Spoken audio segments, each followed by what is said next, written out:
Hey, what is up, everyone? It's Rich. All right, welcome to the next installment of Beyond the Page.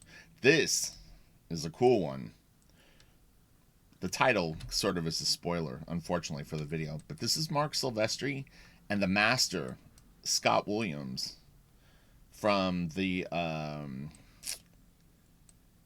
Cyberforce Wildcats crossover issues, which are escaping my mind right now. What is it called? I can't think of the name of the event. Oh, what is it called? People are screaming at the screen right now. You know what it is, Rich. Come on. Killer Instinct. They did a tour. This is before I was a professional.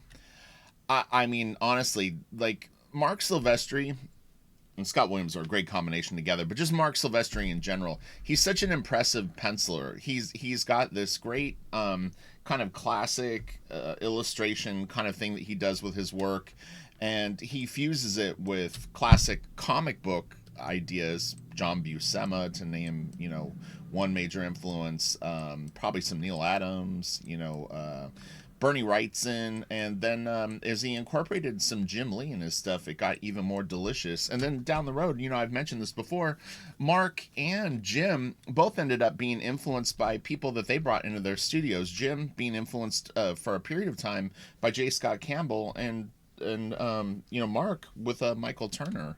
There's no doubt that there was a point where Mark was absolutely incorporating Michael Turner isms into his work, but probably not yet.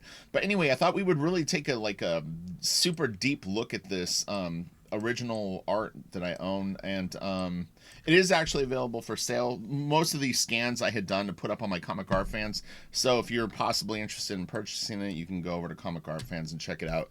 It ain't cheap, but none of the good stuff is. And in fact, if you follow the comic art, original art market, currently prices for vintage art are going through the frickin' roof, and it's not a trend. These prices will not go down, so buy now while it's still affordable, because this stuff is heading into the next 10 years.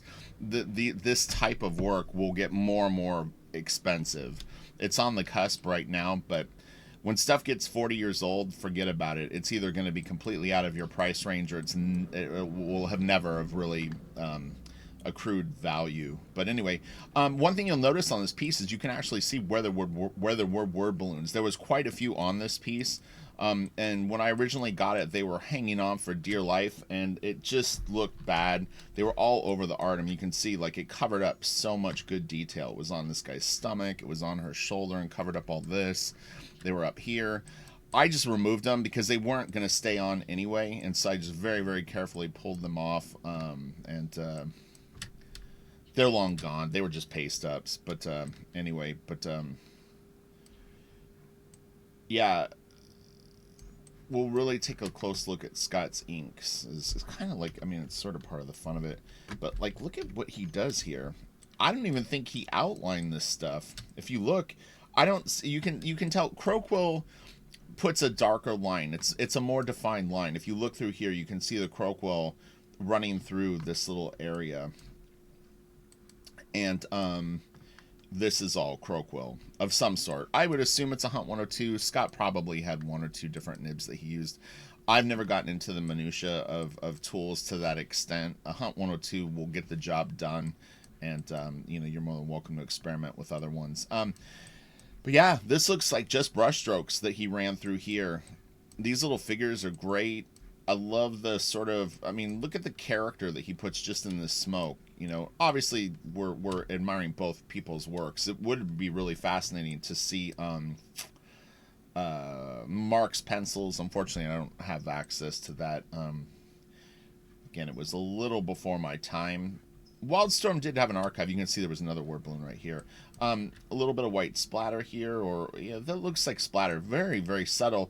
And a lot of times I do tell people this, that use these different effects and textures is like a spice.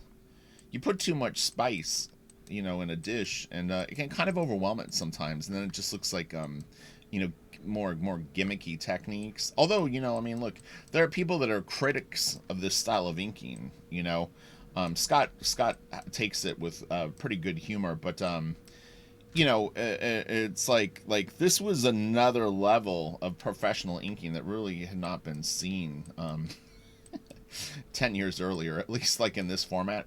I don't know why that there was a knee-jerk reaction to it, to be quite honest, because it's not like, I mean, uh, you know, maybe the stories in the Image comic books weren't great, but I mean, how could you not appreciate the level of ability that it takes to do this? To me, it's a little short-sighted. You know, it might not be your thing. Maybe you like simple art. I do, but I can definitely appreciate this too. You know, I think it's cool. I was always amazed at how they could do things like this gun. it's there's really like no you know, like there's the forms are just sort of suggested, but it really looks quite cool.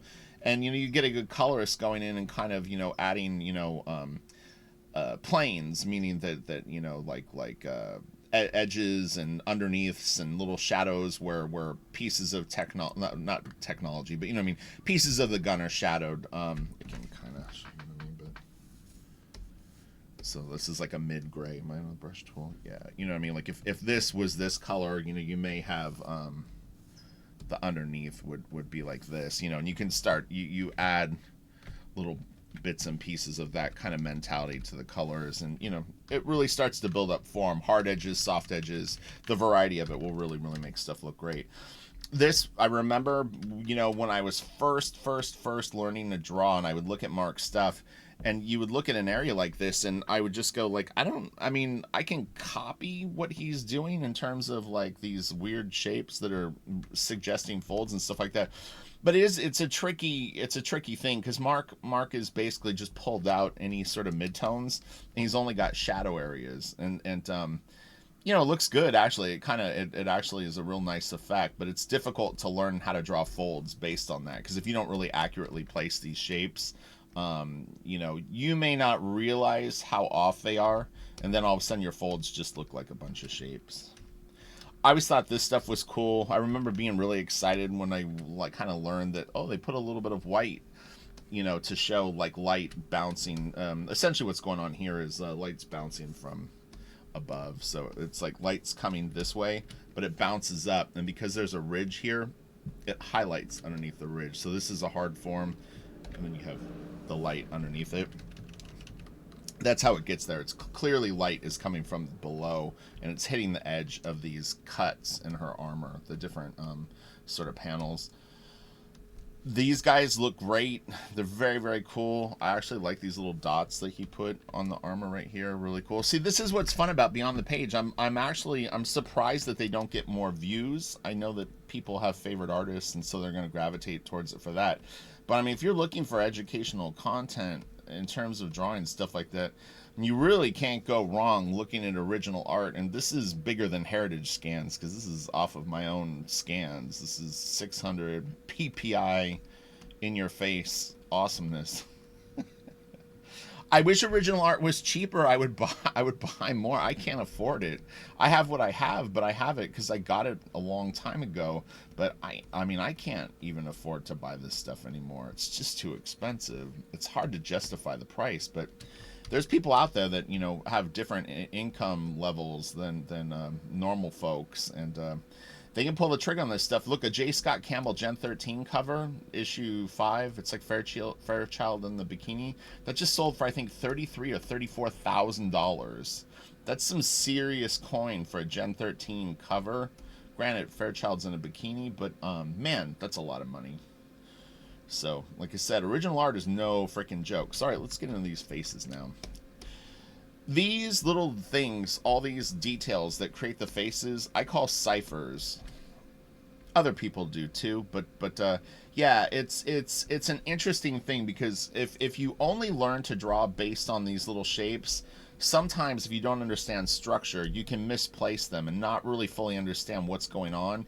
But I kind of like, when I give reviews and lessons, I don't dissuade people from learning to draw this way, but I think you kind of need a combination of the two, which is you need to understand the forms of the skull and then also learn these. It's the blend of the two is going to be really powerful. Her face is a little tiny bit off for me. She looks a little scrunched. You know what it is she's looking down, And her nose lifted. This is a very tight. Oh, no, I didn't get it. So there's a triangle that exists kind of like here on your face, but it's like there's her eyes are a little too close together and her nose is a little higher up than it should be. If she's looking down, her nose would be here, and that would help alleviate sort of the congestion that's going on in that area. But it's still cool. I mean, she's sexy. Mark draws super cute girls. You can see here he sort of drops the nose, and actually the eyes then in this one are actually further apart too. Really cool lips. I mean, I was always so impressed by the pencilers that, as I got into this image style, the quantity of detail that these artists had to memorize to mimic this style, because it was very popular, and it was kind of like if you were going to draw comics in. It started before I started collecting, to be honest, but anyway, it was rolling pretty hard when I started collecting comics. But they would memorize these faces and the lines that they put on the lips, and you would see it in many penciler stuff. And even artists that had been in the business for 10 or 15 years had to step up and kind of emulate this stuff too. I won't name names, but they're still around, some of them. But yeah, like if you wanted to be popular in 1992, you better have a little bit of this aesthetic in your work, or you're gonna kind of be missing the boat. And all of this stuff is generational. I was listening to an interview from someone from 1987, and they were talking about stuff going on, and I was like, man, it's so funny. I'm like, if you didn't know this was from 1987, you would literally think it was a brand new interview, and they were discussing what's going on right now. And the only difference is social media, but the same goes for art styles. Things that are popular right now, will you'll see artists emulate. In fact, one of the artists that used to copy this now is copying like Jorge Jimenez and some of the people that are doing the real nice digital stuff. And other artists will stick with their original style or their original concept, like their brand is rock solid, and they can kind of like, it's like, this is how I draw David Finch as an example. Very, very, very popular, has a very, you see a David Finch piece, you're pretty sure it's David Finch. He's got a lot of fans of his work now that kind of emulate it. You can see here, it looks like they use maybe a little bit of a different type of ink. It looks a little like Sharpie to me, or it's the hue saturation on this might not be exactly like if you looked at the original. But this clearly is either watered down ink, but it looks to me like it's got a little bit of like a marker vibe. May not be Sharpie, but it could be like a Prismacolor black pen, and they just went in and hit it, or someone did. I'm not really sure. What else? Again, just suggested guns. It looks really cool. I love silhouettes. I'm a big fan of it. And so this is interesting. So when we saw on the one character's leg the scallops, you can see here Scott didn't really feel the need to go in and do the white on the other underplanes, but he could have. He was inking a lot of books at this time, and was probably trying to just get stuff in. But either way would have worked. I don't think it's necessary on her arm, because the detail is getting so tight that it actually probably shuts out. That like visually speaking, we're looking at these characters from I don't know, maybe 20 or 30 feet away. So the shapes on her thigh are bigger. They're bigger chunks of armor, and this is more fine detail, so you can kind of pull it out. Oh, the other thing I wanted to point out on this is these areas with the waggle technique. I'm not even 100% sure how Scott does it. I've never really asked him about it, and I've never really watched him do it.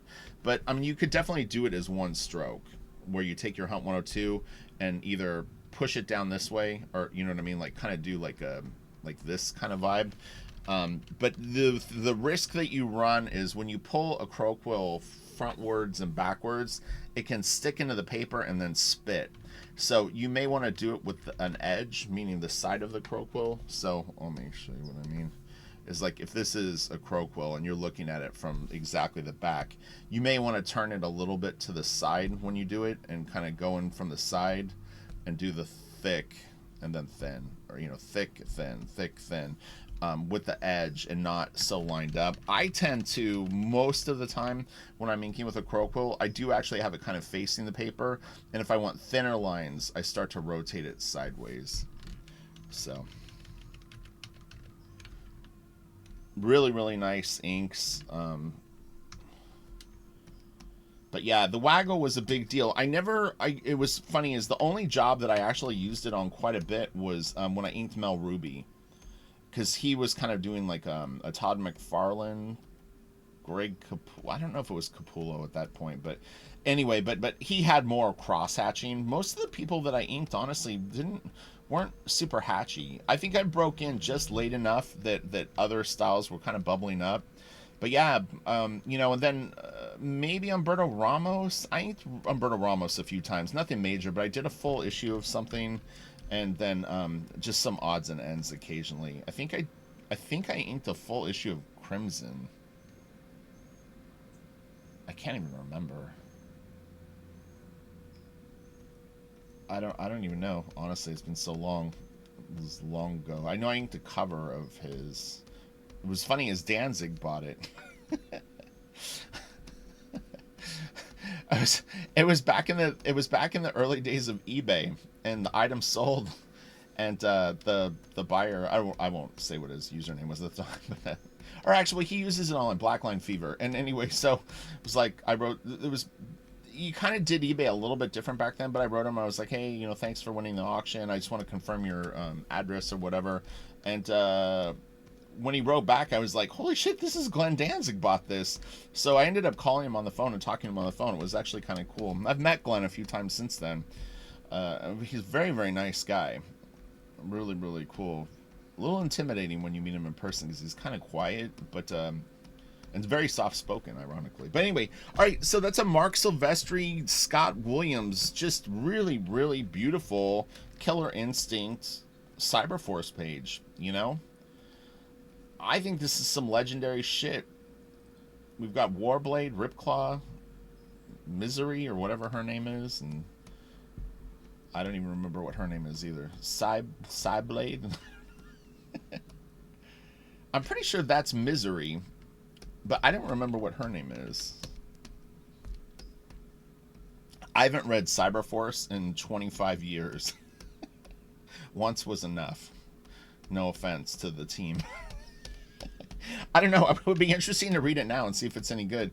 I love Cyberforce, though. I will say that of all these types of books, Cyberforce was my favorite until Travis took over Wildcats. When Travis got on Wildcats by, I think, around issue 16, I was sold on Travis. I also had seen a sample page of his pencils, which really impressed me. But yeah, before then, the only superhero team that I liked of this sort of genre, I guess you would call it, was Cyberforce. Was hands down my favorite.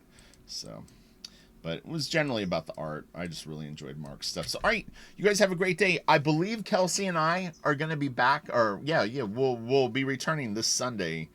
Weather seems to have alleviated for him, and I know he wanted to do a video this past Wednesday, and I was too busy. I'm working on Crystal Planet issue 3, trying to get that done. I want to get on Blaster Kid as fast as possible, so I have to be disciplined right now and productive. So anyway, sacrifices will be made. And it's one of the reasons I'm selling this art, to be 100% honest, is to make sure that I go into Blaster Kid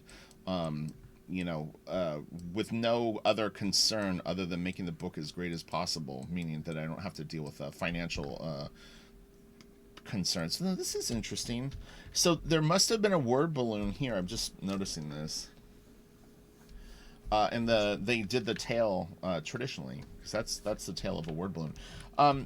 It's funny because there's a chance I would have never thrown away the word balloons. I don't know where they are right now. I'm sure at some point I'll come across them. So if someone does want to buy the page and they're interested in someday getting the word balloons, I mean, definitely I don't throw anything away. So I would say that I'm nearly sure that I have them, but it ruined the art, honestly. I mean, it would be cool to have them just in I'd probably put them in a sandwich bag and they're in like a tub in my storage, but it was just too much having them all over the art. And like I said, they were all falling off.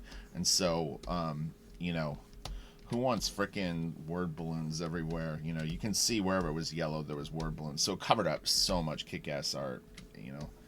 They need. It probably wouldn't go over their head. Probably went like that.